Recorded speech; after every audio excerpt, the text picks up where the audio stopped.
Bien voilà, la semaine a commencé, nous sommes déjà le 4 juillet, nous vous souhaitons, c'est le jour de la fête de l'indépendance aux États-Unis en ce moment. Et nous sommes avec vous jusqu'à 14 heures. Nous avons avec nous aujourd'hui Madame Cynthia Defort, la présidente et la fabricante de la société Nature Mœurs. Bonjour. Bonjour Danick. Tout va bien? Ça va, merci et toi? On peut tenir. Jusqu'à la fin de la semaine. Voilà.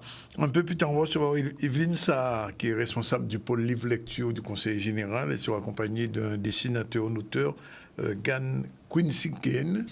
Ensuite, on va recevoir une dame, une stagiaire, qui depuis 2 mois n'a pas été payée par Guadeloupe Formation, Kevin Babier-Tibouin, parce que c'est pas possible que ce soit comme ça. Et puis on va terminer avec Jean-Luc Divial. Sinon, l'actualité, c'est Kawi Vélo. Kawi Vélo, c'est un système qui a été mis en place un peu comme ça se fait dans les grandes villes françaises par, on peut le dire, Kawi. Et semble-t-il, ça va bien fonctionner, mais il y a déjà un petit problème. On va en parler. Le Forum de la petite enfance à Saint-Claude, devant la caméra d'Olivier Mouradel. Et puis, on fera un petit point sur la Coupe Vive qui s'est déroulée samedi. Vous savez déjà le résultat, mais on va quand même revenir là-dessus. Voilà ce qui fait l'actualité aujourd'hui. Le proverbe du jour, la petite parole du jour, parole à pays là, ça pas l'appli pour mouiller moins. Cela ne va pas me toucher. D'où au moins c'est fait à Madeleine, donc ça pas l'appli pour. Et c'est extrait de À l'aise pour parler créole de Marie-Noël Rocoq et Benzo, choisi par Odalia. Voilà. Mais on va commencer avec Madame Lefort. Madame Lefort, rebonjour. Vous êtes en jaune comme du curcuma. Voilà, d'ailleurs c'est le cas. Bonjour à tout le monde. Vous avez aimé un curcuma? Oui, j'étais en train de travailler le curcuma. Je prépare une petite surprise pour un autre produit à venir bientôt. Ah bon? Avec justement le curcuma. Oui. Parce que le petit pigment jaune sur la main m'a donné une idée après pour la peau, pour les gens qui veulent avoir un petit teint un peu plus lumineux, etc. Bref, on ne va pas donner tous les secrets. Dans combien de temps? Il faut me donner à peu près 2 mois. 2 mois quand même de recherche et d'essais? Voilà, pour être sûr à 100% de ce que je vais sortir. D'accord. Sinon, vous êtes régulièrement en consultation maintenant? Oui, tout à fait. Donc, je reçois en consultation à Toki Pointe-à-Pitre, où je fais des analyses, j'écoute votre cœur, ça s'appelle. Parce que le cœur me parle et me dit ce qui ne va pas de manière à me dire ce qu'il faut pour que la personne aille mieux. Donc, ce sont des consultations conseils, analyse infirmière herboriste naturopathe que je suis, avec un appareil qui s'appelle Veda Pulse, en fait, qui est basé sur l'analyse des pulsations cardiaques. Donc, c'est une machine qui vient de Russie. C'est mon père qui m'a fait découvrir la machine, parce qu'il faut rendre à César ce qui est à César. Et en fait, quand j'ai parlé avec cette dame de Russie, elle m'a expliqué en fait qu'il fallait être naturopathe, herboriste ou au moins infirmière. Je lui ai dit, ça tombe bien, je suis les 3. Et elle m'a formée. C'est un appareil qui a été fabriqué par des Russes à la base. C'était le détecteur de mensonges, qui était amélioré. C'est le détecteur de mensonges? Oui. Qui était amélioré avec des médecins russes et des médecins ayurvédiques. Et du coup, maintenant, il y a des logiciels qui vont se suppléer à cet appareil de manière à donner des résultats personnalisés en phytothérapie, en aromathérapie, au niveau des huiles essentielles. C'est-à-dire que si demain tu as un problème, tu viens me voir, on fait l'analyse. Donc, je vais avoir un ECG, donc le tracé, avec les résultats ECG que tu peux amener à ton cardiologue. Et en plus, j'aurai toutes les plantes qui te correspondent, avec les dosages, la façon de le prendre. Donc, quand tu seras malade, qu'est-ce que tu vas faire? Tu vas prendre ton petit dossier, tu vas regarder, tu vas dire, alors, aujourd'hui, j'ai ça. Quelle plante il me faut? Il me faut cette plante-là. Combien de quantité je dois prendre? Voilà, tant de dosage pour moi. Et c'est personnalisé à chaque fois pour chaque personne. Et ça te donne aussi un programme de vie, avec à quelle heure te lever, à quelle heure te coucher, à quelle heure tu es performant pour travailler, à quelle heure tu dois faire une pause, à quelle heure tu dois manger. Performant pour travailler seulement? Oui, pour travailler seulement. Ça peut donner plus, mais je ne sais pas. On verra ce que la machine vous dit. Après, on peut régler. Pour chaque problème de santé, on peut choisir le problème de santé et adapter les résultats en fonction du problème de santé, de manière à donner vraiment une prescription personnalisée. Oui. Et c'est en fonction de ça. Et on a des médicaments pour les pathologies? Il y a les compléments alimentaires, parce qu'il y a toute une liste de compléments alimentaires aussi qui sont préenregistrés. Et en fonction des résultats, la machine, elle va sélectionner. Il y a les plantes médicinales aussi. Donc, des plantes de chez nous aussi, parce que j'ai même vu patates d'ouzille, on m'envoie tout ça dans Isve Combo. Oui, d'accord. Et en fait, on a aussi des huiles essentielles. Donc, c'est vraiment complet. C'est-à-dire que demain, tu as besoin d'aller chez le médecin, il n'y a pas de place, il n'y a pas d'urgence. En attendant, tu prends ton dossier, tu ouvres, tu cherches la plante et tu peux déjà te soigner en attendant. Oui, mais le problème des plantes, c'est qu'il y a des dosages. Mais il y a. Oui. Il te donne le dosage. Ah, il donne aussi, la machine donne aussi le dosage. Le dosage, la dilution, la façon de transformer. On n'a pas besoin de médecin, alors. Non, nous, qu'est-ce besoin de toujours. Il ne faut pas nous dire ça, nous, à la télé. Je donne ça avec le collègue. Mais ça permet de désengorger les hôpitaux, comme on dit. Oui. Parce que là, j'ai une amie qui a son enfant qui est malade, tu vois, et là, elle est en galère parce qu'elle n'arrive pas à l'emmener chez le médecin. Les médecins sont surchargés. Ils sont surchargés, il n'y en a pas suffisamment. Et là, c'est un cas d'urgence. Donc voilà, ça permet déjà d'avoir une petite attente. Donc j'espère que je vais pouvoir te faire ton analyse, comme ça tu auras ton petit dossier. D'accord. Oui, je verrai un petit peu de quoi je souffre. Et on peut même prévenir parce qu'il y a la liste des organes. Oui. Et avant qu'un organe ne soit malade, je vais pouvoir te dire, attention, tel organe va être malade, va voir ton médecin, demande à ton médecin de contrôler. Donc on est dans du préventif, du curatif aussi. Combien de minutes ça prend une consultation de ce type-là? Alors, l'analyse en soi dure entre 5 et 15 minutes, mais la consultation en elle-même, tu me connais, je parle beaucoup, ça dure entre 30 et 45 minutes. Parce que je suis curieuse, je pose plein de questions. Donc, c'est sur rendez-vous que ça fonctionne? Sur rendez-vous, oui. Il faut appeler au 94 14 86, un numéro de portable, donc 06. Qui affiche là sur... Voilà. Donc, juste en dessous, 06 90 94 14 86. Et demander un rendez-vous, ça se passe à Toki-Pointe-à-Pitre. J'y suis le lundi, mercredi et vendredi sur rendez-vous, et le mardi et le samedi sans rendez-vous. Donc, quand il y a de la place, vous passez. Sinon, il faudra être patient. Oui, être patient et patient. Voilà. Et puis, tu as pu essayer le petit fauteuil là, qui te fait du bien dans le dos. Oui, ça peut faire du bien aussi. Mais alors, je voulais quand même... on va revenir tout à l'heure sur ça, puisque quelqu'un m'a posé la question. Quelle est la gamme des produits qui sont... je ne veux pas dire au magasin, mais enfin qui existent déjà depuis la création de Wow Création, depuis la création de Nature Nurse. Quelle est la gamme de produits? Alors, il y a la gamme de produits pour les cheveux. Alors, on commence par la tête. Hein? Oui. Donc, dans la gamme de produits pour les cheveux, j'ai commencé avec de la paillasse, le shampoing solide. Ensuite, le baume capillaire. Pour nourrir, hydrater, protéger les cheveux, faciliter le coiffage. Alors, tout ça, alors, ce qui est intéressant, c'est quand même dire le produit est fait avec quoi? Avec amour. Avec amour. Il y a une plante qui s'appelle amour. Mais oui, tu n'as toujours pas trouvé la plante? Il faut que je te l'emmène. Oui, il faut m'emmener. Je vais te l'emmener. Oui, d'accord. C'est 100% naturel, ce sont des plantes. Oui. Donc, il y a des huiles essentielles, des huiles végétales, des hydrolats, des extraits de plantes concentrés aussi. Et dans certains produits, parce qu'il y a une gamme cosmétique à visée thérapeutique et une gamme bien-être. Donc la gamme cosmétique à visée thérapeutique, ça va être celle où on va retrouver pour les cheveux, par exemple, la paillasse et le baume capillaire, parce que dedans, il y a des huiles essentielles. Donc ce ne sont pas des produits qu'on va pouvoir utiliser sur les enfants. Ah, c'est uniquement pour les adultes. Pour les adultes. Alors pour les cheveux, on descend après. Ensuite, on a, et pour les cheveux, il y a aussi le gel Malaka, fruits à pain. Malaka ou fruits à pain? Les deux. Ah, c'est un mix. Il y a Malaka, il y a fruits à pain. C'est deux différents, mais c'est le même. Deux différents. Deux différents. Et là, quelle est l'efficacité de l'un par rapport à l'autre? Le Malaka, il est hyper hydratant. D'accord. Et le fruit à pain, il est nourrissant. Il colle pas un peu le fruit à pain? Non. Non? Non. D'accord. C'est l'hibiscus. Non, c'est l'ananas qui colle. C'est l'ananas. Le gel d'ananas. Oui. Mais l'ananas, c'est plus bas. Ouais. On descend tout à l'heure. Ouais. Alors, le visage, alors? Le visage, ça va être la gamme peau, avec la crème Renouvelle-moi pour les rides, les cernes, le Fresh Eyes en contour des yeux, effet tenseur immédiat, il est magique. Le CADM pour tout ce qui va être eczéma, psoriasis, zona, lota, lupus, la teigne. Ensuite, on a la crème à la rose porcelaine qui va être matifiante et qui va resserrer les pores. Tu sais, des fois, les gens, ils ont des petits trous. Et bien, ça rebouche tout ça, ça resserre tout ça. D'accord. Et c'est tout pour le visage. Il y a un produit au Malaka aussi. Le gel Malaka. Le gel Malaka l'utiliser aussi sur le visage, la peau et les cheveux. D'accord. Parce que c'est très hydratant et ça permet de raffermir aussi.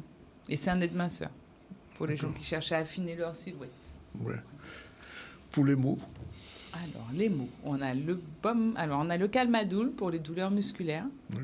Les troubles qui est en rupture de... Oui, actuellement rupture de Non, je dis ça parce qu'il y a une personne qui regarde qui m'a demandé du Calmadoul. Donc, ils savent que vous ne laissez pas nier. Oui, je viens de récupérer les contenants. Ça m'a coûté une fortune. D'ailleurs, je fais un petit crochet. Oui. J'ai été récupérer mon colis à la poste. 83 € le colis. Pour 58 € de frais de douane. T'as dit quoi maintenant? Oui, on m'a dit plus ça de désormais. 50% j'ai payé pour juste des frais de douane. Pour récupérer un colis. Pour récupérer un produit. C'est énorme. Donc, c'est pour ça que je suis désolée que mes produits sont chers. Oui. C'est vrai, mais regardez ce que je paye. Oui, bien sûr. On nous augmente tout alors qu'en fait, je sais pas, il y a une crise, on est tous en perte financière. Normalement, ça devrait diminuer et tout augmente. Donc, moi, je suis choquée. Donc, voilà, c'était mon petit crochet. Oui. Alors, donc le Calmadoul et le iStop seront de retour la semaine prochaine. Il y a le iStop. iStop, oui. Pour les maux de maux du corps, quels que soient les maux? Les douleurs articulaires. Les douleurs articulaires, d'accord. Douleurs articulaires, cicatrisants, anesthésiant local et antiseptique. Si tu te blesses aussi, tu peux le mettre. D'accord. Ah bon, même si on une coupure, on peut... D'accord. Et ça va désinfecter, cicatriser et aider à la fermeture. C'est aussi du malacca? Non, il n'y en a pas dedans. C'est un complexe d'huile essentielle et d'aloe. OK. Il n'y a rien de comestible dans les produits? Ni qu'on plus un bois ou je sais pas. Alors, il y a, mais c'est pas en vente sur le site. C'est le sirop de rose porcelaine et les croquinettes. Le sirop de rose porcelaine. Quelle est son utilité? Alors, le sirop de rose porcelaine agit sur l'hypertension artérielle. C'est prouvé scientifiquement. Pour baisser la tension? Oui, pour faire baisser la tension. C'est antioxydant aussi. Et je le soupçonne d'être aphrodisiaque. Aphrodisiaque aussi? Oui, parce que j'ai fait tester un comme le gingembre? Apparemment. Oui, ou comme le bois bandé. C'est de la même famille? Non, c'est plus la famille du gingembre que du bois bandé. D'accord. C'est les zingiber. Mais c'est de rose porcelaine, c'est de la rose, ça? Oui. C'est la famille des zingibéracées, le gingembre, la famille du gingembre. D'accord, c'est la même famille. Oui. Je voulais poser une question parce qu'on m'a posé l'autre jour. Est-ce que le concombre permet d'effacer les taches sur le visage? Au même titre que le malacca, je dirais. Au même titre? D'accord. Que le malacca. Sauf que moi, je suis plus malacca. Il m'a dit de te la poser, donc... Oui. Oui. Alors, les taches, ça dépend de quelle tâche, parce que le concombre, il est plus hydratant. Lui, on l'a toujours utilisé depuis des années pour le contour des yeux. Vous voyez, les vidéos, les gens, ils mettaient le concombre sur les yeux. Parce que comme c'est riche en eau, et que c'est un excellent... Enfin, c'est super riche en vitamine E. Et la vitamine E, c'est un antioxydant, donc c'est plus un rajeunissant qu'un anti-tache. D'accord. Concombre tout cuit comme ça, on prend... Oui, comme la pastèque, on peut faire la même chose avec la pastèque. D'accord, ok. Bien. Autre chose, alors on a parlé de ce produit à base de curcuma qui est en production, qui est pour le secret, mais je dis, est-ce qu'il y a des choses encore à venir dans les mois qui viennent? Oui, c'est pas fini. Donc, du coup, le laboratoire est en pleine effervescence. Oui. Donc, même pendant les vacances, il n'y a pas de vacances pour Nature Nurse, c'est waouh. Oui. Donc, je vais lâcher le morceau. Il y a le gel d'Atumo qui est déjà prêt. Le gel d'Atumo. Qui est déjà prêt, qui va sortir en septembre. Qui sert, hein? Le gel d'Atumo pour tous les maux. Pour tout. Donc, on va pouvoir l'appliquer sur la peau pour hydrater, pour lutter contre certains problèmes de peau aussi, donc eczéma, psoriasis, tout ça. On va pouvoir l'utiliser sur les cheveux. Vraiment mais même sur un enfant. D'accord. Parce que, je ne vais pas rentrer dans les détails scientifiques, mais la partie utilisée, elle est beaucoup moins concentrée. Et donc, du coup, on peut l'utiliser sur les enfants aussi. Donc, il y aura le shampoing, il y aura le gel douche, il y aura la crème, il y aura le gel aussi, et il y aura le savon. Septembre. D'accord. Alors, l'autre question, il faut en profiter, puisque c'est la dernière émission de la saison. On se reverra en septembre. Est-ce que pour la production de ces médicaments, on peut les appeler médicaments? Non, ce ne sont pas des médicaments. Comment on les appelle? Alicaments? Voilà, on va dire alicamment, c'est mieux. Bon, est-ce qu'on trouve les herbes et les plantes? Est-ce que je veux dire, est-ce qu'il y a maintenant une production régulière de toutes ces plantes? Parce qu'il faut dire quelque chose, c'est que beaucoup de ces plantes avaient disparu, ou bien on n'a pas occupé de ça. Par exemple, il y a une plante dont on m'a parlé ce week-end, douvan-nègre. Oui, douvan-nègre qu'on appelle dandaï aussi. Oui. Donc, est-ce que pour pouvoir produire tout ça, on trouve les plantes? Ou bien les gens ont commencé à replanter? Les gens ont commencé à replanter. Les gens ont commencé à replanter. Après, il faut savoir qu'au niveau des plantes, on ne peut pas cueillir une plante à n'importe quel moment. Il y a des moments pour cueillir les fleurs, il y a des moments... Ça s'appelle le doukou. Le doukou, voilà. On connaît ça, hein? On va te connaître ça. Mais oui, on va que vous connaissez. Il y a chaque saison à la partie de la plante qu'on va cueillir. Il y a un moment pour les fleurs, un moment pour les feuilles, un moment pour les racines, un moment pour la plante entière. D'accord. Donc c'est pour ça que des fois dans l'année, vous verrez qu'il y a des productions en rupture de stock, comme le gel de Malacca. Quand il n'y a plus, il n'y a plus. Quand il n'y a plus de Malacca, il n'y a plus de gel. Ah ben non, voilà. Donc, mais là, j'ai fini ma recherche et du coup, je vais pouvoir rebondir. Quand il n'y aura plus le gel de fruits, il y aura le gel de feuilles pour rebondir. Parce que c'est exactement la même chose, sauf que le fruit, il est plus sucré et que les feuilles, elles sont moins sucrées. C'est tout, ce sera la seule différence. D'accord. L'avocat, il n'y a rien à faire avec? L'avocat, moi, j'aimerais bien qu'il y ait une production d'huile d'avocat en Guadeloupe parce que c'est de la vitamine E et on court acheter de la vitamine E en pharmacie alors qu'il suffirait de boire de l'huile d'avocat. D'accord. Donc, je pousse la Guadeloupe à fabriquer de l'huile d'avocat. Produire tout ça? Oui, avec la peau ou les noyaux. D'accord. Pas la peau, pardon, la chair ou le noyau. J'aime le noyau. Le citron? Le citron vert. Très bien, le citron vert. Pour les gens qui sont hypertendus ou diabétiques, ils peuvent, en attendant de voir un médecin ou en attendant d'aller à l'hôpital s'ils sont dans un cas d'urgence, en cas d'hypertension, prendre un demi-citron dans un verre d'eau et boire. Ça fait baisser la tension le matin. Oui. L'eau tiède? Alors, froide. Froide? Oui, de l'eau froide. D'accord. Pour la tension, c'est l'eau froide. Sinon, c'est le foie qu'on travaille. Madame Edouardville, qui était ici l'autre jour, disait qu'il faut consommer de moins en moins de sel. Oui, exact, parce que ça fait monter la tension artérielle. Et il faut savoir que les aliments sont déjà naturellement salés. Les aliments sont déjà... Les aliments sont naturellement salés. Donc, ça veut dire une salade de concombre, c'est pas à peine nous mettons l'eau sélanée. Mais non, il n'y a pas besoin. Ouais. Parce que dans le concombre, il y a déjà du sel. Dans les autres aliments que vous allez apporter, il y a déjà du sel. Je ne sais pas si ça a déjà fait attention. Vous avez déjà pris un poivron et croqué dedans comme ça, dans ton jardin? Non. Fais-le un jour, tu verras. C'est salé, naturellement. Oui. Et quand tu vas croquer dedans, ton corps même va réagir parce qu'il va se dire « Waouh !» C'est comme moi, ce que ça m'a fait, c'est comme si ça faisait 10 ans que je n'avais pas bu d'eau. Et j'ai croqué dans le poivron. C'est comme si on m'avait donné de l'eau après 10 ans. Ah bon? Tellement mon corps était content. Il faut apprendre à manger cru. Tu vas dans ton jardin, tu as ton petit légume là. Oui. Tu le prends, tu le laves, tu le croques. Bon à savoir. Bon, bien. Ok, alors, donc, pour résumer, pour terminer, vous offrez désormais des rendez-vous avec l'appareil. Comment il s'appelle cet appareil? Vedapulse. Vedapulse. Oui, donc c'est un appareil. Et il y a un autre appareil qui va venir aussi. De Russie encore? Oui. Ou d'Ukraine? Ça vient de Russie. Ça s'appelle le TENS. C'est un stimulateur cérébral, en fait, qui va permettre de travailler sur la fatigue, la dépression et augmenter nos capacités intellectuelles aussi. D'accord. Donc ça peut être très bien pour des enfants qui ont des examens à passer, qui sont un peu stressés, qui veulent se détendre. Et en fait, c'est un bandeau avec des petits capteurs qu'on va mettre ici. Et à chaque fois que l'appareil va détecter une anomalie au niveau du cerveau, il va y avoir du son qui passe, il va couper le son. Du coup, qu'est-ce qui va se passer? Le cerveau, il va se réinitialiser. Donc, ça va faire un reboot. Et quand on fait le reboot, c'est comme quand on te dit, quand tu as un appareil qui ne fonctionne pas, tu éteins et tu rallumes. Et bien, c'est pareil. On éteint, on rallume, et du coup, le cerveau, il va faire une mise à jour. Il va corriger les erreurs, tout seul. Ah bon? Il va corriger les erreurs, j'aime bien. Le cerveau va corriger les erreurs. Oui. Donc, c'est un appareil qui sera à venir, et justement... Là, en ce moment, on reçoit en consultation sans cet appareil, mais ce qui est offert, c'est 5 petites minutes où vous avez un petit massage sur le relax pendant la consultation. Bien. Donc, voilà. Donc, rendez-vous au cabinet du lundi, mercredi, vendredi. Le téléphone, c'est là, on affiche le téléphone.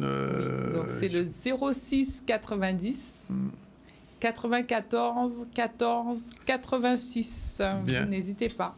Bien, mais Madame Lefort, je vous remercie. Il est à 2h56. On vous souhaite de bonnes vacances, bon travail. Venez avec de nouveaux produits. Oui. Oui.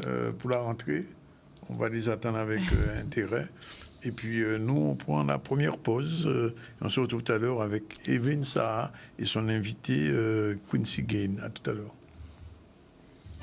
Voilà, il est 13h04. Nos autres invités sont arrivés. Evelyne Saha, bonjour. Bonjour. Responsable du pôle livre et lecture du Conseil général. Elle est accompagnée de Quincy Gain. J'avais dit Quincy Gain, c'est Quincy Gain, auteur de bande dessinée qui vit en France, mais qui fait le va-et-vient entre la Guadeloupe et la France. On parlera tout. Il est illustrateur.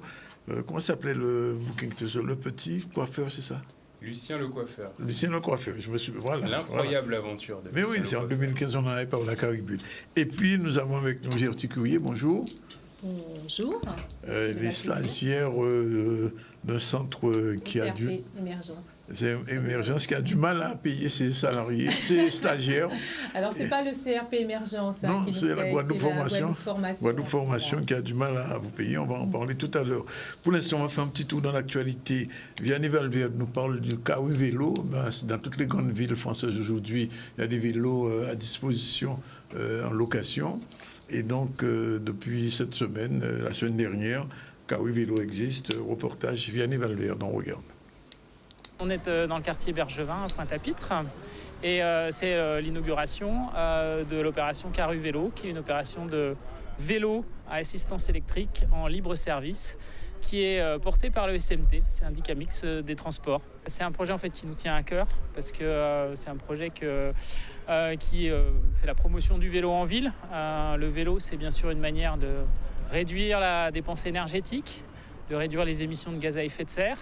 Et puis aussi, il y a plein de co-bénéfices de la pratique du vélo en ville, qui est la santé en particulier, qui est aussi le fait d'apaiser la circulation automobile, et puis aussi de faire en sorte que des déplacements soient plus faciles pour des personnes qui n'ont pas forcément de voiture. C'est une première en Guadeloupe, effectivement. Il y a d'autres projets en cours, mais en tout cas, il y en a un à Morne-à-l'Eau en particulier. Il y a un projet sur Marie-Galante, mais Pointe-à-Pitre, c'est la première ville, le premier endroit où sont déployés ces vélos à assistance électrique en libre service. Oh, je ne sais pas si sur Saint-Claude ça va être possible. Sur la Basse-Terre, sur le Basse-Terre. Pour Basse-Terre-Ville, oui. Et encore, pour Saint-Claude, ça va être plutôt compliqué. Alors, je reçois d'abord Madame Evelyne Saha, puisque Madame Saha, depuis 2 semaines maintenant, vous partez en live ou en livre? Nous partons en livre, en live.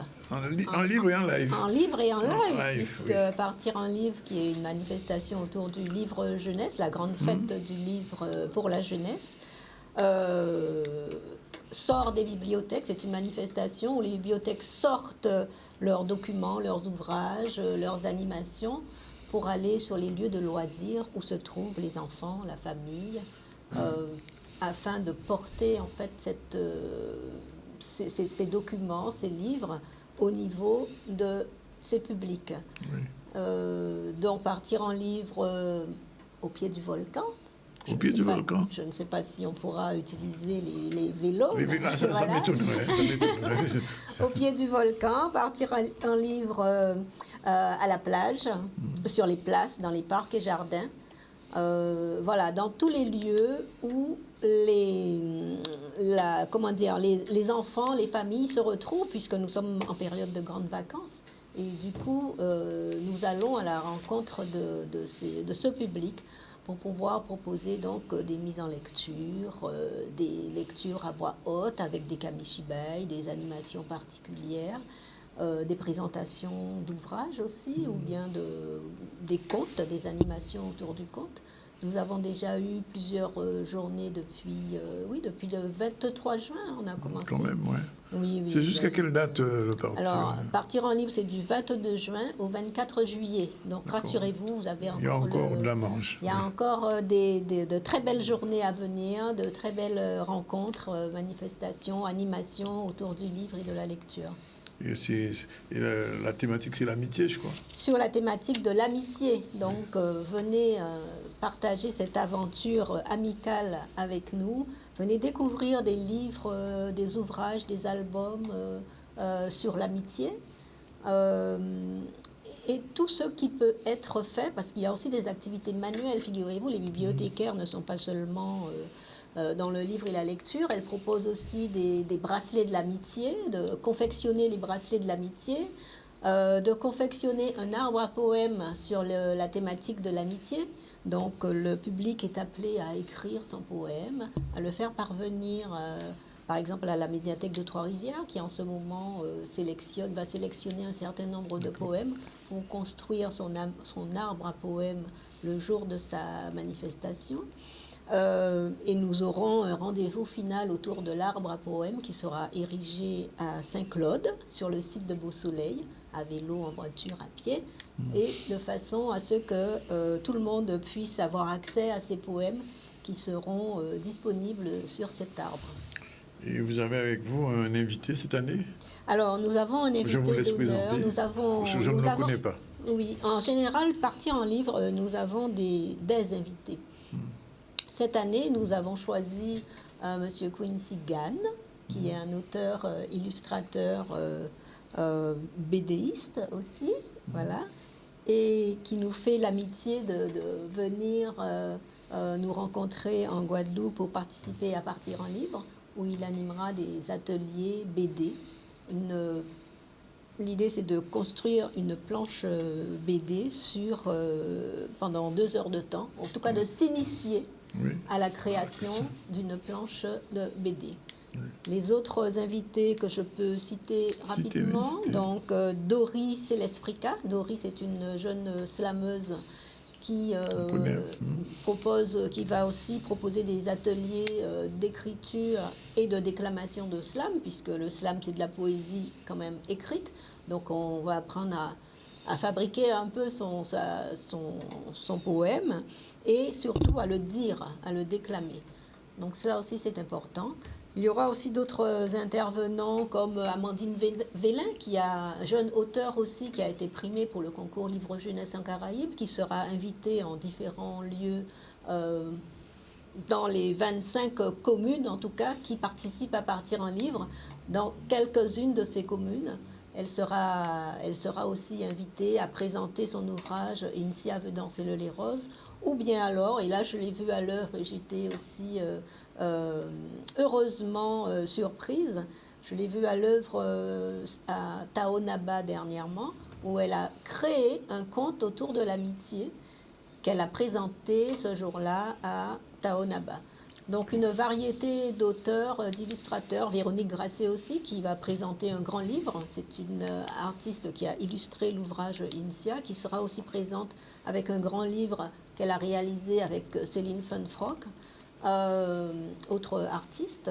Et puis, voilà, il y a un certain nombre d'animations qui sont proposées. On a aussi nos conteurs. Fayot était à Vieux-Fort dernièrement. Il a réalisé une très belle prestation avec les enfants qui étaient présents. Voilà, il y a différentes choses qui sont proposées autour de Partir en livre, autour du livre de jeunesse. Et je vous invite vraiment à venir sur les places, sur les plages. Le programme peut se retrouver à différents endroits.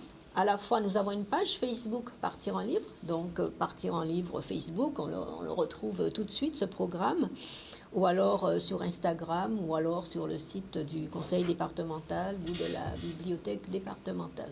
Alors, Quincy Gann, rebonjour. On vous connaît puisque vous êtes illustrateur. Vous avez produit il y a quelques années une bande dessinée qu'on connaît en Guadeloupe. Quand vous venez dans le parti ou en livre, vous êtes venu spécialement pour ça. Comment ça se passe avec les enfants? Eh ben, ça se passe très très bien. Ils sont très réceptifs, ils sont très impliqués notamment pour les ateliers bande dessinée. Ils sont très très impliqués. Ils ont une bonne culture de la BD. Je me suis rendu compte qu'ils ont des mots de vocabulaire propres à la BD ils maîtrisent bien en fait le langage parce qu'il y a tout un langage pour la bande dessinée, et il le maîtrise bien. Ça signifie, alors moi je vous pose la question, quand vous aviez l'âge, vous étiez déjà dans la BD? Je suis dans la BD depuis l'âge de 8 ans. Depuis 8 ans. Ça fait très longtemps. Oui. Donc j'ai commencé par publier des livres jeunesse comme Lucien le coiffeur ou plus récemment L'homme qui repeint le ciel. Donc je salue les éditions Jazor et les éditions Negmaron au passage. Oui. Et la bande dessinée, j'ai publié à compte d'auteur pour le moment. Et j'ai une bande dessinée qui est prévue à compte d'éditeur, qui est en production, comme vous dites. Oui. J'en dis pas plus pour le moment, mais certains savent peut-être de quoi je parle, mais voilà. Qui sera bientôt, on vivra quand même en Guadeloupe. Oui, bien sûr. Oui. Ah, bien sûr. Oui. C'est le but. Et donc, la bande dessinée pour vous, parce que vous avez dit que vous vivez un petit peu en France aussi, Oui. et en Guadeloupe, on dit qu'il y a autant de BD qui paraissent que de romans chaque année dans l'édition française. C'est vrai, il y a beaucoup de bandes dessinées. Le marché, on dit même que le marché est saturé. Il est saturé? Ouais, par rapport à il y a 20-30 ans. Oui. La production de bandes dessinées est phénoménale. Explosé. Ah oui, c'est un marché très très concurrentiel. Oui. Mais il faut être très très très bon maintenant pour s'imposer sur le plan national, international. Je ne sais plus si être bon suffit, en fait. Ah il faut tout simplement... il faut trouver la bonne maison d'édition, Oui. il faut traiter le bon sujet, parce qu'on sait qu'il y a des sujets qui marchent, il y a des modes, comme dans tout. Et voilà. Mais j'ai eu la chance de rencontrer l'auteur de la bande dessinée Titeuf, qui s'appelle Zeb. Titeuf, c'est une star. Et il m'avait donné le conseil suivant, il m'avait dit, quand tu racontes une histoire qui te touche personnellement. N'essaye pas de raconter une histoire parce que c'est à la mode, parce que c'est le genre à la mode. Parce qu'il y a plein de gens qui vont faire la même chose, et quand la mode sera passée, tu vas te retrouver le bec dans l'eau. Mais alors, c'est la question qui se pose aussi, est-ce que les mangas ont un peu détrôné la BD traditionnelle? Alors, il faut savoir que le manga, c'est la version japonaise de la BD, Oui, donc ça sûr. fait partie de la BD. Mais c'est vrai que à une certaine époque, quand les mangas sont arrivés en France, petit à petit, on a vu une augmentation du nombre de consommateurs de mangas. Alors, est-ce que le manga a vraiment détrôné la BD franco-belge? Je pense que c'est de ça que vous voulez parler. J'ai envie de dire oui et non, parce c'est vrai qu'il y a beaucoup de mangas, le manga prend une place importante, mais il y a aussi de la BD franco-belge qui sort, bien sûr. qui continue à sortir, qui continue à bien se vendre. Donc, je pense qu'il y en a pour tous les goûts. Mais c'est vrai que le manga a pris beaucoup de place. Parce que je pose la question, pourquoi? Parce que certains dessinateurs, auteurs, ont un petit peu franchi le pas et on fait un petit peu de manga aussi, ou on mangaté leur BD. Est-ce que c'est votre cas? Alors, comme tous les enfants des années 90, été inspiré par un certain manga qu'on appelle Dragon Ball Z. Oui. Je le confesse. Mais je me suis très rapidement dit, le manga c'est bien, mais il ne faut pas s'enfermer dedans. C'est clair. Il faut arriver à développer sa propre identité, son propre langage visuel. Et rester enfermé dans le manga, au final, c'est pas une bonne chose. Mais quel que soit le style, rester enfermé dans la bande dessinée franco-belge non plus, c'est pas une bonne chose. J'attaque pas le manga en particulier. Mais c'est vrai que j'ai été influencé par ça, mais j'ai essayé vite de m'en détacher. Je suis pas resté dedans. J'ai pas essayé de faire un manga. Je me suis dit c'est bien, j'ai eu cette influence-là. Mais il faut que je prenne ça et que je l'amène ailleurs. Et que j'ai mon propre regard d'afro-caribéen dans cette... Alors je dis ça pourquoi? Parce que je le dis parce que ça c'est déjà le prochain Caribule, on a invité Laskemit. Oui, The Laskemit, oui. J'aime beaucoup sa BD d'ailleurs. C'est un manga afro-caribéen, etc. Et donc, ils ont trouvé un style un petit peu particulier. C'est vrai, j'aime beaucoup d'ailleurs. Je sais déjà qu'ils sont très attendus, les gens en Guadeloupe. Oui. Alors, il y a un terme pour désigner la bande dessinée afro-caribéenne. Il y a un terme qui a émergé. Je fais une petite dédicace à Thierry Dupré parce que... Qui mettent.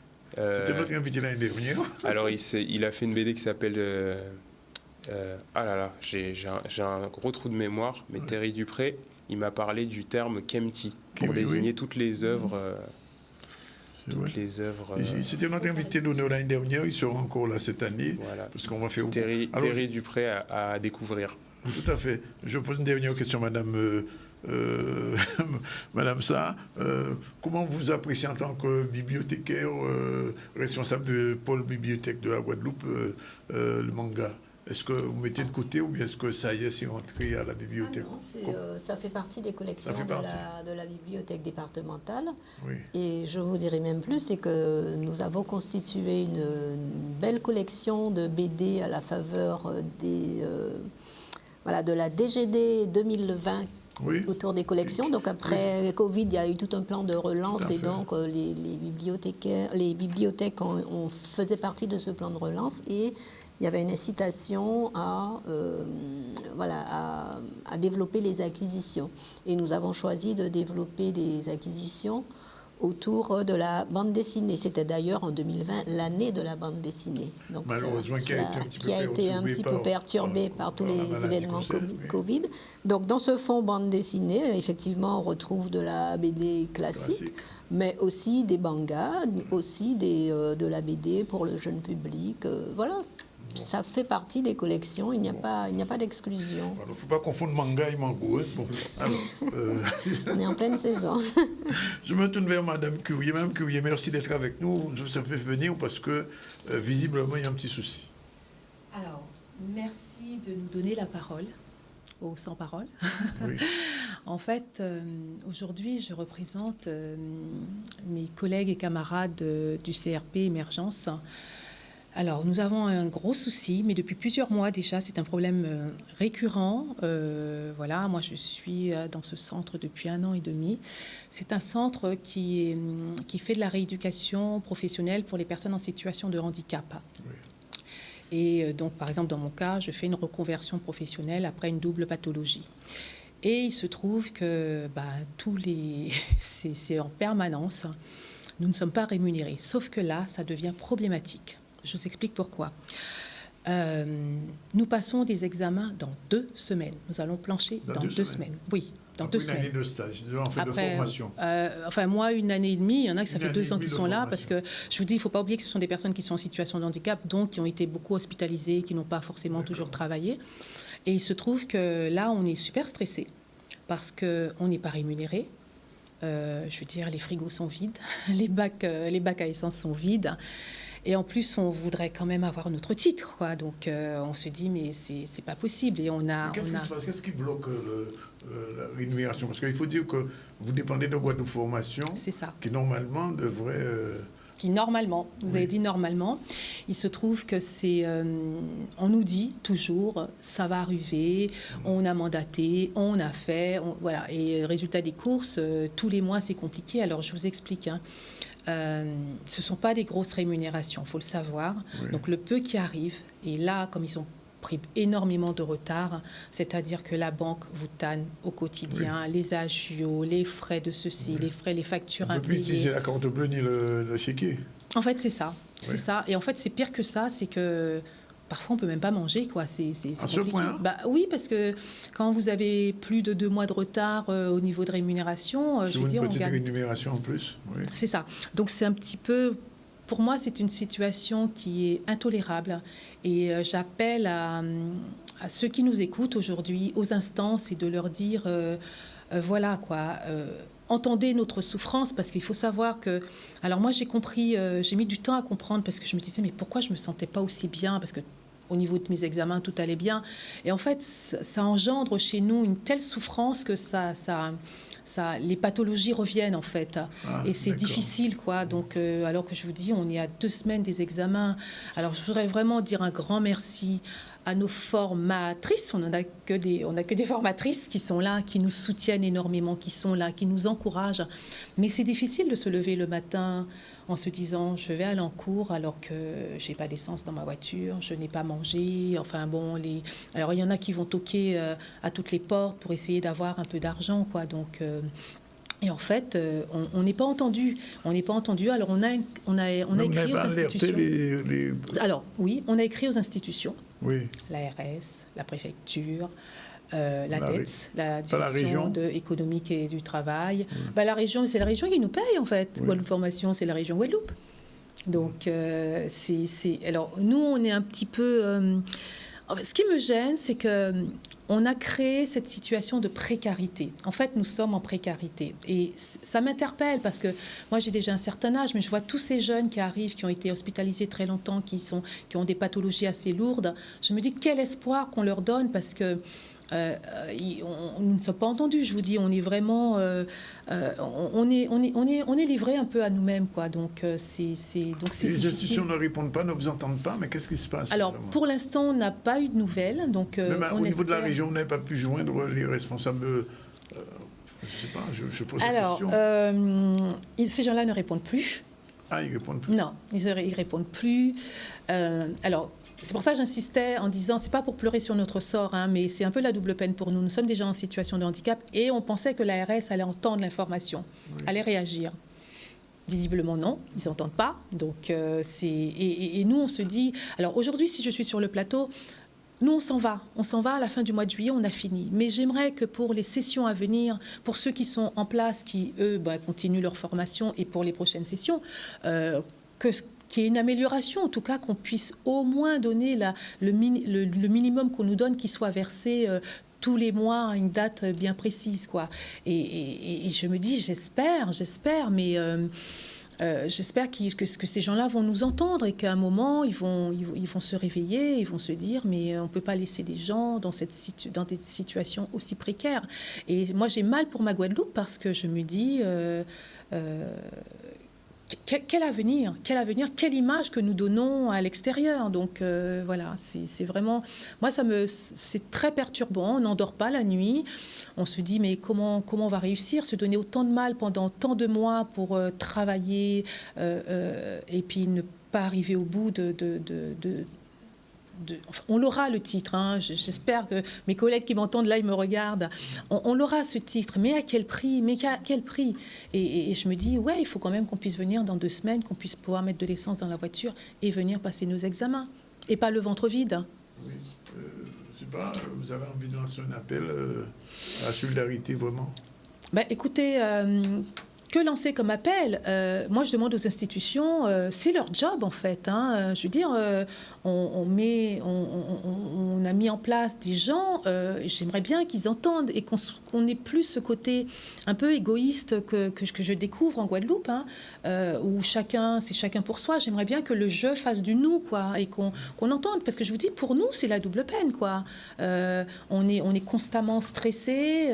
Je vous dis, on a du mal à venir, on vient à reculons et je vous dis heureusement qu'on a nos formatrices, merci, hein, donc d'être là, qui nous encouragent, qui nous poussent et qui nous disent bon, si, vous allez l'avoir ce titre, mais à quel prix? Donc moi j'aimerais bien, ne serait-ce que l'ARS, je me dis alors, il y a plein de stagiaires de Guadeloupe Formation qui ne sont pas payés. Ce n'est pas que nous, hein. C'est tous les stagiaires de Guadeloupe. Hein. Et on dit aux jeunes, faites des stages, mais comment vous voulez les encourager? Puisque dès le départ, les dés sont pipés et vous ne leur donnez pas envie de continuer, en fait. Mais l'ARS, quand même, on pourrait au moins entendre, parce que ceux qui sont en situation de handicap, quoi, c'est aussi leur rôle, je pense, d'intervenir. La MDPH a eu à peu près le même problème. Oh là là. On va pas venir sur ce terrain-là parce que là c'est encore c'est pire que tout, quoi. Moi mon dossier est déposé depuis plus d'1 an et demi parce que je l'ai fait rapatrier de Paris et voilà, il est en stand-by, quoi. C'est vraiment mais on a des gens qui nous aident, hein. Je veux dire, on a une assistante sociale qui est là. Franchement, merci à elle parce que elle se démène, cette dame, pour que on ait. Alors il y a des collègues qui ont été chercher je crois que c'était à la Croix-Rouge, des bons alimentaires, des cabas de course, parce que, je vous dis, c'est juste insupportable, cette situation. Ouais, bon, j'espère que vous serez entendus. En tout cas, on l'espère. J'aimerais bien. Donc, mais en fait, ce que j'aimerais, c'est qu'on arrête cette maltraitance, parce que c'est vraiment de la maltraitance vis-à-vis des personnes. Parce que c'est vrai que, comme je dis, on est dans un très très beau pays où, voilà, on a envie de faire beaucoup de choses, mais Ouais. Mais ouais, respectons-nous surtout, j'ai envie de dire. Respectons-nous, parce qu'en fait, on n'est pas respecté. Et ça me pose un véritable problème. D'accord, Jérôme Cuvier, on vous a entendu. Merci à vous. Mais j'espère revenir parce que je me dis, j'aimerais bien passer ce titre. Et puis vraiment, je vous dis, les institutions en Guadeloupe, c'est un véritable problème. Et soulever, peut-être pas moi toute seule, mais je veux dire qu'on fasse bloc, qu'on fasse ce fameux nous pour pouvoir taper du poing sur la table. D'accord. C'est entendu, voilà. Il est 13h déjà 29. Juste un dernier mot, Madame ça, là, le prochain rendez-vous de venir en live. Parce que venir en live, je dis partir, parce que partir en livre, ce serait mieux de venir au livre, comme titre. Partir en livre. Alors, les prochains rendez-vous toute la semaine, donc déjà de mémoire, un peu comme ça, le mercredi 6 juillet, au Lamentin, place de la Verdure, à Port-Louis, sur la plage, voilà, entre parc et jardin, vous avez le choix. Le 7 juillet à Bémao, au parc Hyacinthe Bastaro. Et le 8 juillet à Petit-Bourg, au parc urbain de Saint-Jean, qui se trouve dans le bourg de Petit-Bourg. Et on finit la semaine à Trois-Rivières, où là, on est dans les jardins de la piscine de Trois-Rivières. J'apprends. Voilà. C'est quand la prochaine animation? Non, je me suis trompée. Trois-Rivières, c'est les jardins, c'est la semaine d'après. Mais il y a quand même quelque chose à Trois-Rivières, un atelier à Trois-Rivières le 9 juillet. Alors, la prochaine animation, c'est cet après-midi à Port-Louis. Oui. Donc, là, tout de suite. À Port-Louis. Et demain, j'aurai un atelier à la médiathèque du Moule à partir de 9h. Et demain matin, donc. Et demain après-midi, normalement, j'ai une animation au Fort Fleur d'Épée à Gosier. À partir de 14h ou 15h. C'est 14h, c'est ça? 14h, voilà. En fait, excusez-moi d'intervenir, l'animation de Quincy qui se fait demain après-midi au Gosier, elle vient en remplacement de celle qui aurait dû se tenir samedi. Oui, samedi, il y avait toute une journée au Fort Fleur d'Épée qu'on a dû reporter en raison du mauvais temps. Donc l'atelier va se tenir demain après-midi pour les personnes inscrites. Et la journée en elle-même sera reportée à une date qui reste à préciser. On a jusqu'au 24 juillet. Voilà. Merci en tout cas d'être venu. Bonne chance, Quincy. On vous attendra à Caribou l'année prochaine, quand votre prochain album sera sorti. Puis Madame Sarah, on est en contact, on vous reverra. Et je souhaite à Madame Cuvier, à tous les gens qui sont avec vous en formation. C'est même pas du courage qu'il faut là maintenant. Ah, c'est plus que du courage. Ouais. Je sais même pas. Non, il faut de l'argent, pas courage seulement. Il faut de l'argent quand vous payez les autres petits bois et puis que vous puissiez boire et manger. D'autant plus que l'essence est sûrement le prix a baissé, l'essence, je sais. J'ai pas vu ça à la pompe. Moi non plus. Donc, bien. Voilà. On prend la deuxième pause. On se retrouve tout à l'heure avec Jean-Luc Divial et on termine le ZC là tout de suite. Voilà, il est déjà 13h39 et Jean-Luc est déjà là. Beauté, ça va? Beauté. On le retrouve tout à l'heure. On va parler des conséquences de la situation actuelle sur nous, sur nos pays. On revient à l'actualité très rapidement. Forum de la petite enfance, c'était à Saint-Claude. Olivier Moradel était sur place. On regarde. L'objectif, c'est de créer en fait la rencontre entre les parents et puis les différents modes d'accueil qui sont présents sur le territoire, notamment le territoire saint-claudien. Donc toutes les structures sont représentées. Un stand d'information a été mis en place par structure. Donc il y a de l'accueil individuel et de l'accueil collectif. Nous, nos missions, c'est vraiment de mettre en place un petit peu, d'orienter les familles et de les informer sur les différents modes d'accueil qu'il y a sur le territoire. Et du coup, là, ça permet vraiment de réunir tout le monde sur un même lieu. Et les parents ont accès à toutes les informations et on peut les orienter sur le moment envers toutes les structures. Donc chaque structure a sa spécificité. C'est très bien, ça permet aux différents professionnels de se rencontrer et aux parents aussi d'échanger parce que en général, on est parents, on n'a pas forcément, c'est pas comme l'école, on n'a pas des parents d'élèves. Donc là, ça permet de se rencontrer. L'initiative est très intéressante pour les parents ou les futurs parents qui attendent un enfant ou même ceux qui ont déjà un enfant. Mais vous allez trouver plein d'informations pour accueillir votre enfant, pour le garder, ou même des nouvelles solutions. Par exemple, il y a un nouveau site, marmaille.fr, qui permet d'acheter, de vendre du matériel de polyculture d'occasion.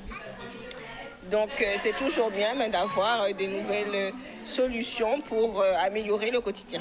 C'est notre première édition, donc du coup on espère pouvoir, là je pense que ça a vraiment rencontré un franc succès, donc je pense qu'on mettra ça de nouveau en place peut-être en fin d'année, parce que tout le monde n'a pas eu encore, enfin l'enfant n'est pas encore venu au monde, donc tout le monde est à la recherche, donc du coup on essaiera de mettre ça en fin d'année. Voilà, il est 13h42, on continue. La Coupe Vive, c'était ce week-end en Martinique, la Guadeloupe représentée par le CSM et les Glons. Vous savez le résultat, on regarde un petit peu le reportage de Maxime Morel qui était avec Richard Etienne là-bas.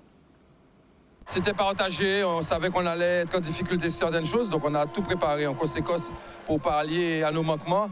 Je crois qu'on a été très très solide parce que notre gardien a fait aussi une belle partie. Et puis quand c'est comme ça, il faut tenir jusqu'au bout, c'est ce qu'on a su. Et puis à un moment, le but arrive, le deuxième arrive. Voilà quoi. On a encaissé après 4 minutes, on aurait pu se décourager, mais on est resté dans le match, on est revenu. Avant la mi-temps, on a été gagné en prolongation. Félicitations à toute l'équipe, félicitations au club, et puis c'est une fierté en tout cas. C'est vraiment un exploit, parce que d'une part, on sait depuis quand le CSM n'a pas joué. Déjà, quand ils ont gagné déjà la demi-finale, c'était déjà un exploit. Et je crois que ce soir, on n'a pas vu le CSM des grands joueurs footballistiquement, mais on a vu un CSM qui a joué sur ses valeurs, qui est l'unité, l'esprit d'équipe. Et je crois que c'est ça aussi qui est la force d'une équipe. On avait à cœur de le gagner parce que notre saison, on ne voulait pas qu'elle reste blanche. Ce n'est pas notre habitude. En tout cas, j'ai été dans les meilleures conditions de ce tournoi. J'ai pu le montrer sur le terrain. Mes camarades ont été super aussi. On a la victoire au bout. Donc, franchement, c'est ma 3e et je pense que celle-là, c'est vraiment la plus belle parce qu'on ne nous attendait pas du tout. Et on est là, en fait. On est toujours là, comme on dit CSM. Voilà, c'était la Coupe Vive. Un petit focus sur une centenaire de Pointe-Noire et on revient tout de suite après avec Jean-Luc.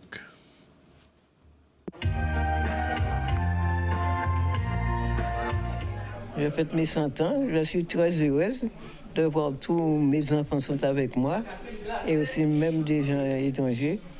Je me sens bien fière. C'est un grand moment pour nous puisque aujourd'hui, Madame Barthélemy rentre dans le cercle fermé des 8 centenaires dont on dispose de la commune de Pointe-Noire. Elle est née en 1922 et aujourd'hui, je lui disais il y a quelques instants, elle est née sous le président Alexandre Millerand.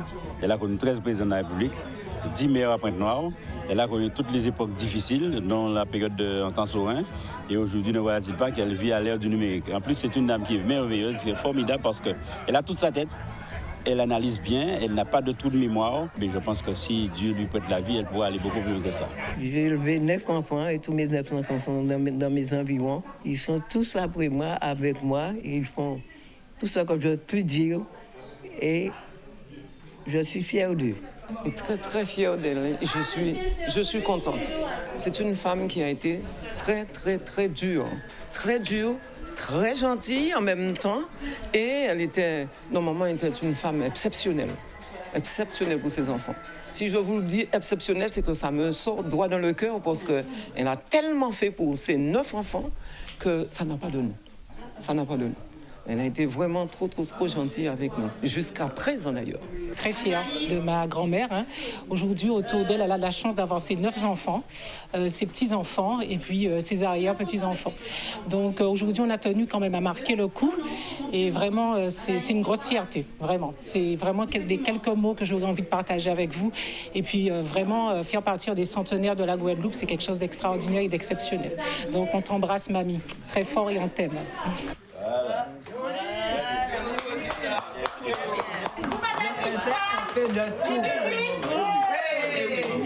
Voilà, parce que ça nous fait plaisir. Voilà, je me sens fière. Voilà, une centenaire de plus, c'était tant mieux, nous quoi souhaiter une longue vie. Alors, Jean-Luc, tout de suite, on va lancer le générique. Et puis après, on fait un petit point sur les conséquences du grand chambardement, de l'effondrement du système occidental. Sur nous, on va regarder ça. On va en parler.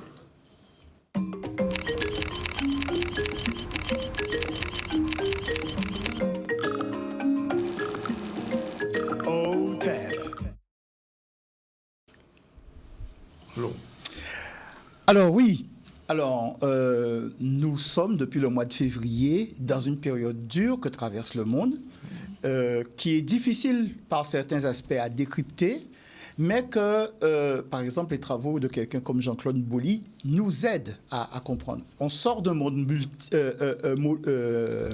unipolaire, oui, avec un grand patron qui fait le grand gendarme du monde, et on passe à un monde multipolaire. Mais derrière ça, il y a encore une lecture qui est beaucoup plus ancienne. Mais vous savez, en réalité, ce qui est en jeu, c'est l'effondrement de l'Occident. On peut se voiler la face comme on veut, mais en fait, c'est ce qui est en jeu. Et pourquoi on arrive à cet effondrement ? Eh bien, c'est ce que nous allons voir, qu'on va expliquer tout à l'heure. Mais surtout, s'il y a effondrement, on peut se poser la question légitime de savoir qu'est-ce que nos territoires vont devenir dans cette pagaille. Et c'est ce que je vous propose de voir. On y va. C'est parti. Alors, pourquoi devons-nous étudier notre patrimoine ancestral africain ? Eh bien, est-ce pour égarer la jeunesse, la détourner des enjeux guadeloupéens, ou est-ce pour préparer l'avenir ? Eh bien, oui, effectivement, on peut avoir des avis partagés, mais en fait, tout ceci sert à la prospective et nous allons montrer pourquoi. Parce qu'il y a une question qui est cruciale, c'est la question de notre devenir. Petit rappel, tout au long de l'histoire de l'humanité, on distingue deux types d'empires et uniquement deux. Vous avez d'abord les empires thalassocratiques qui ont un centre principal et qui se projettent au-delà des mers pour aller conquérir les autres populations, piller leurs biens et tout ramener vers leur centre. C'était le cas de l'Empire britannique, l'Empire français, l'Empire colonial français, l'Occident actuellement, Rome, la Grèce. Et vous avez les empires continentaux qui s'étendent progressivement de proche en proche, qui assimilent les éléments qu'ils envahissent et s'assimilent à eux. Donc, c'est un mouvement réciproque. Et ce modèle-là est tellement puissant qu'il arrive à se stabiliser et durer longtemps. Par contre, ce qu'on sait, c'est que les empires thalassocratiques finissent par s'effondrer et disparaissent. Il n'en reste que quelques traces. Les langues, les vestiges archéologiques, c'était le cas de la Rome antique, de la Grèce, de Babylone. Les empires continentaux, eux, survivent à leur effondrement. Ils connaissent des effondrements, mais leur renaissance va de quelques décennies, exemple la Russie, après la chute du bloc communiste, quelques siècles pour la Chine et plusieurs millénaires pour l'Afrique. Pourquoi l'Afrique prend autant de temps pour renaître ? Parce que l'Afrique, c'est l'Empire africain universel. C'est le premier et le plus grand et le plus ancien aussi empire continental de l'histoire de l'humanité. Et il a duré plusieurs dizaines de milliers d'années. Ça, je cite les travaux de Jean-Claude Boly.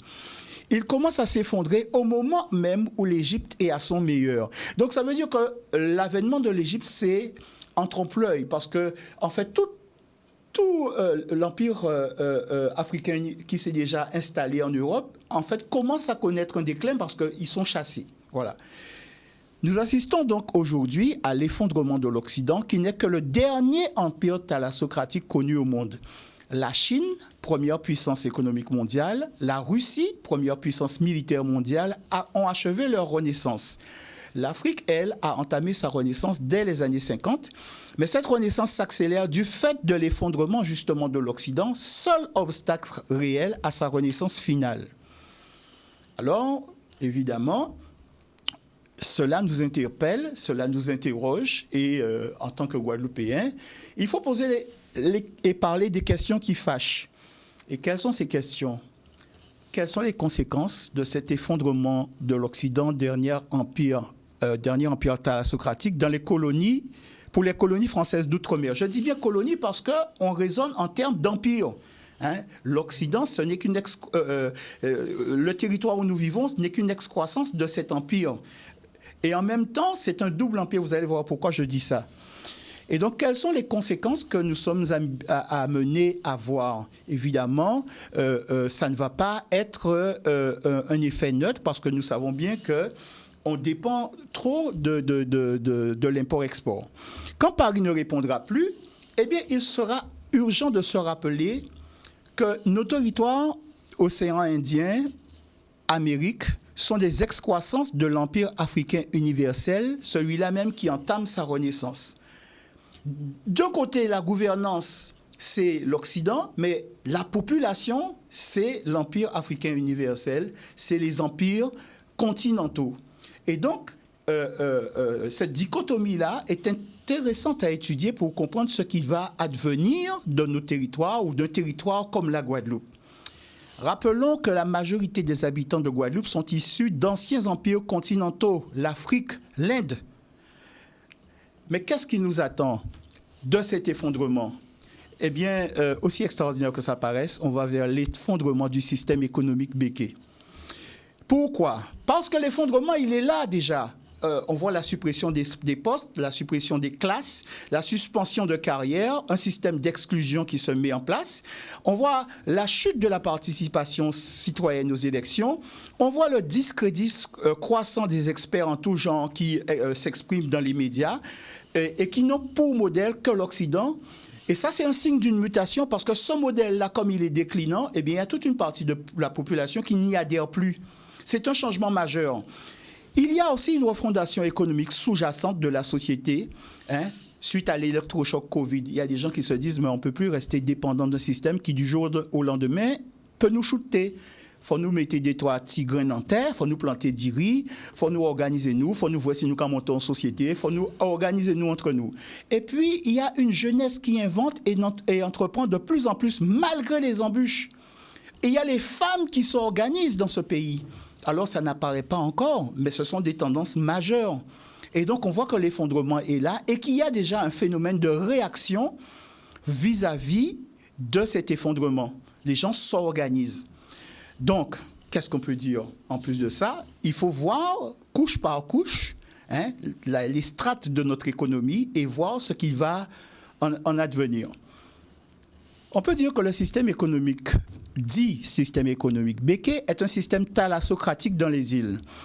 C'est 1% de la population, c'est plus de 80% de l'économie, mais il ne se maintient que par son fort pouvoir financier et ses relations puissantes avec le pouvoir central métropolitain qui lui garantit, quoi qu'il advienne, la pérennisation de sa domination. Mais si le pouvoir central s'effondre, ce système s'effondre également, puisqu'il n'a plus aucun moyen de maintenir son leadership et comme son modèle, il disparaît.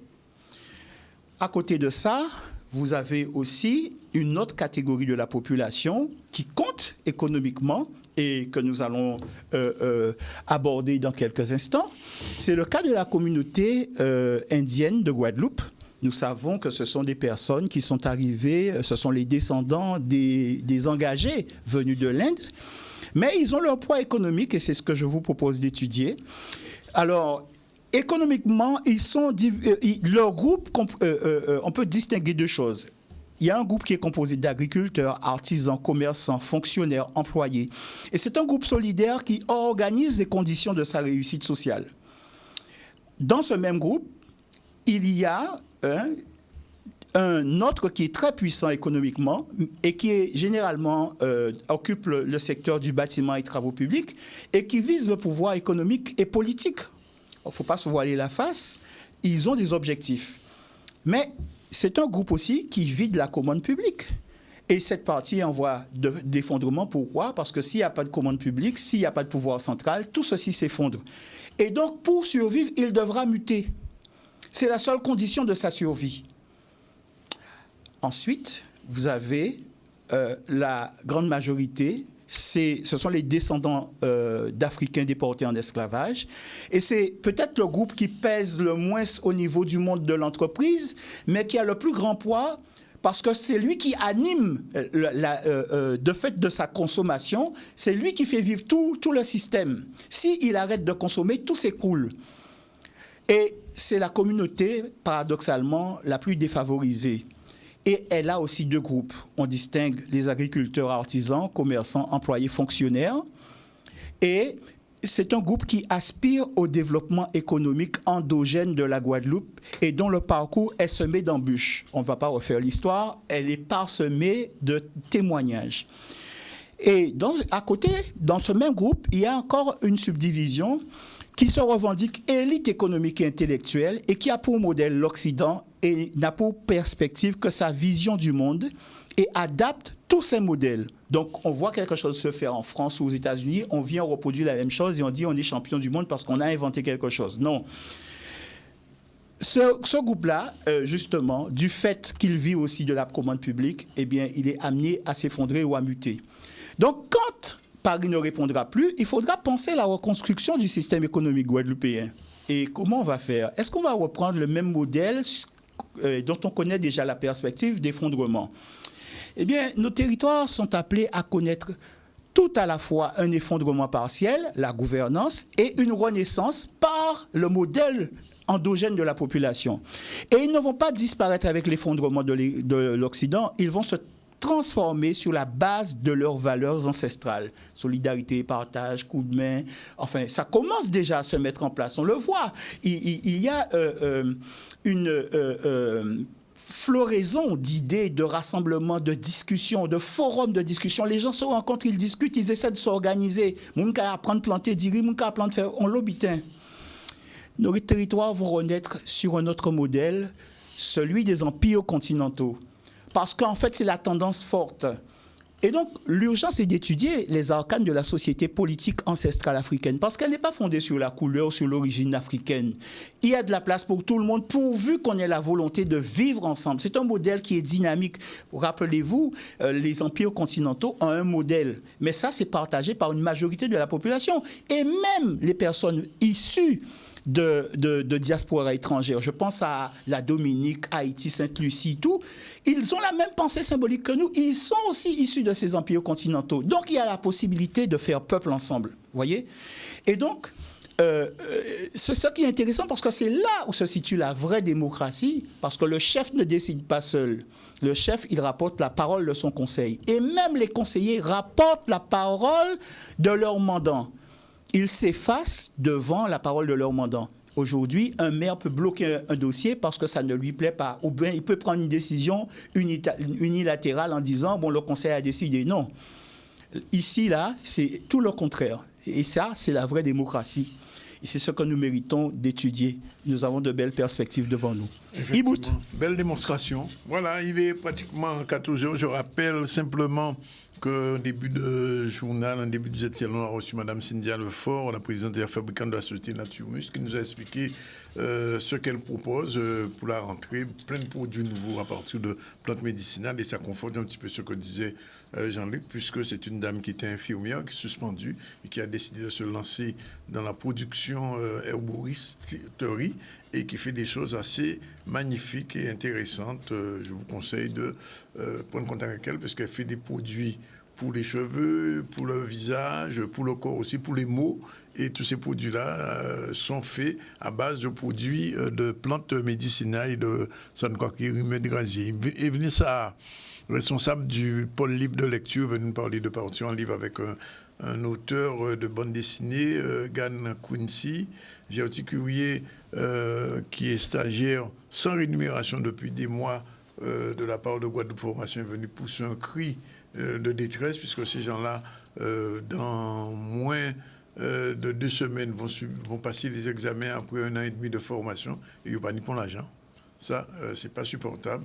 Puis on vient de faire un petit tour avec Jean-Luc sur les empires continentaux et thalissocratiques. Sinon, l'actualité, Caruvelo est s'installer en Guadeloupe depuis très peu.